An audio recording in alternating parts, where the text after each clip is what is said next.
Dans le 15e arrondissement de Paris, 2 écoles, une de garçons, l'autre de filles, ont été construites en 1885.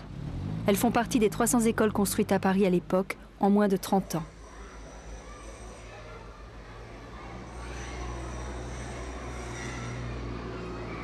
Jules Ferry a été l'artisan d'une des grandes lois de la Troisième République, celle de l'école laïque, votée en 1883.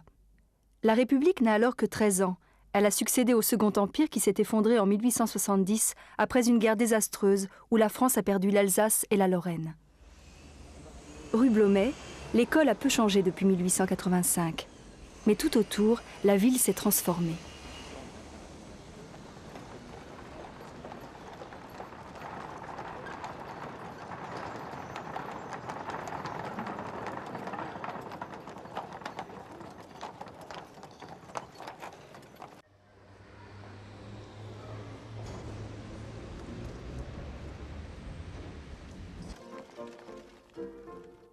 Derrière ces murs, à la fin du XIXe siècle, un dessinateur nous a laissé un témoignage sur la vie de cette école.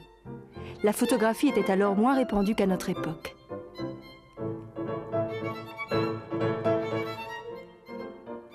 Au temps de Jules Ferry, un buste de Marianne ornait un mur de ce préau. Marianne est l'image de la République. Elle est la seule autorisée dans une école laïque parce qu'elle symbolise tous les citoyens français, quelle que soit leur religion.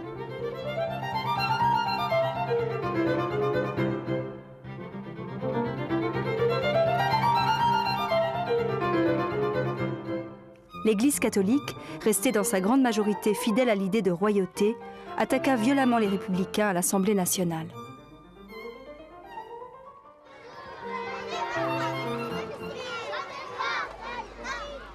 Cette cour de récréation a peu changé, mais les enfants, si.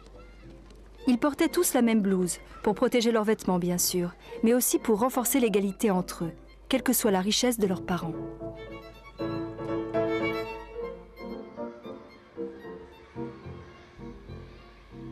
La République française affiche partout ses 3 grands principes. Liberté, égalité, fraternité. Ses adversaires représentent Jules Ferry en sale gamin irresponsable, qui joue à la toupie avec les valeurs traditionnelles.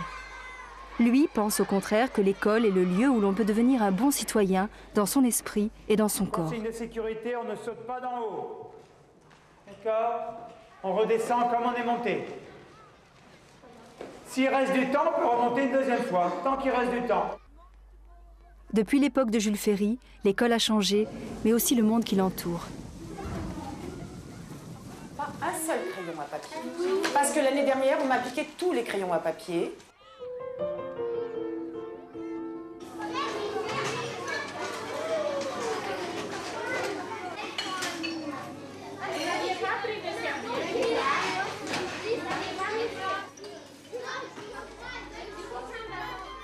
À la cantine gratuite, les enfants recevaient une soupe chaude et du pain, mais apportaient le reste du repas dans leur panier. La guerre de 1914 a fait des millions de victimes en Europe. Les noms inscrits sur cette plaque sont ceux des morts de l'école de la rue Blomet. Avant 1914, les élèves étaient instruits dans le souvenir de l'Alsace et de la Lorraine, perdus en 1870. Les valeurs de la République étaient transmises par des textes et des images. 2 écrivains alsaciens, Erckmann et Chatrian, magnifient la grande Révolution française. Elle a ses héros. Mirabeau qui refuse de s'incliner devant le représentant du roi. Dites à votre maître que nous sommes ici de par la volonté du peuple et que nous n'en sortirons que par la force des baïonnettes.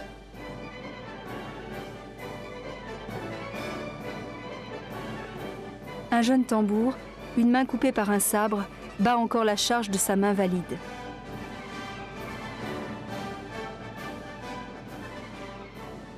L'ancien bagnard, Jean Valjean, 20 ans de bagne pour avoir volé un pain, arrache une enfant martyre, Cosette, à ses bourreaux. Il s'agit là de 2 figures exemplaires du grand poète du siècle, Victor Hugo.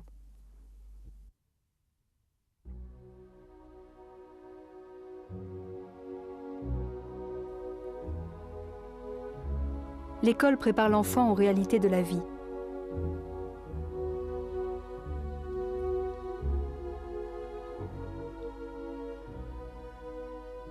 On le persuade de la grandeur de sa nation. La France est un grand pays de progrès.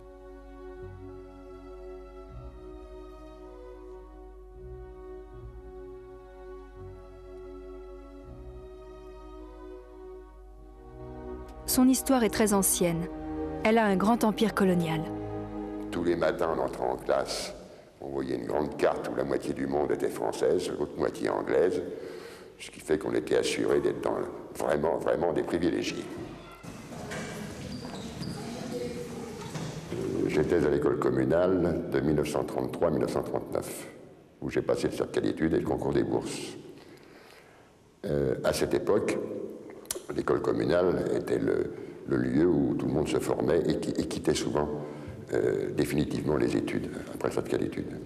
L'instituteur, dont j'ai des souvenirs très nets, était pour nous un dieu, pas que pour nous. Dans la rue, tout le monde se décoiffait devant lui. L'institution était respectée, à mon avis, beaucoup plus qu'aujourd'hui. Et cet instituteur nous avait convaincus qu'il fallait apprendre, travailler, payer les bêtises qu'on faisait. La discipline était sévère mais acceptée. Et surtout donner l'amour du travail très bien fait. Comme par le passé, cette institutrice aime le travail bien fait. Mais ce mot a sans doute moins aujourd'hui le sens d'autorité absolue qu'il en avait au début de l'école laïque, quand tout était à inventer.